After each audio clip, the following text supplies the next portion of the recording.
मिळकतीला कायदेशीर प्रतिनिधी कोण होतात? एखादा पुरुष व्यक्ती मयत झाल्यानंतर त्याचे कायदेशीर प्रतिनिधी कोण?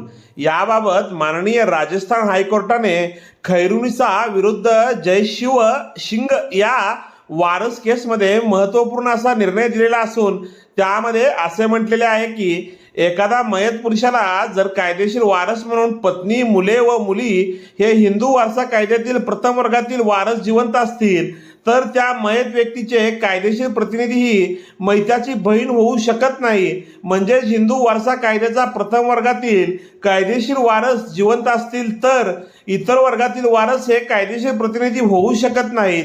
ही केस 2024 लाईव्ह लॉ राजस्थान पान नंबर 213 यावर रिपोर्ट झालेले आहे. व्हिडिओ आवडल्यास व्हिडिओला शेअर करा, कोर्ट कचेरी या यूट्यूब चॅनलला सबस्क्राईब करा व कोर्ट कचेरी ऑफिशियल इंस्टा व फेसबुक पेजला फॉलो करा.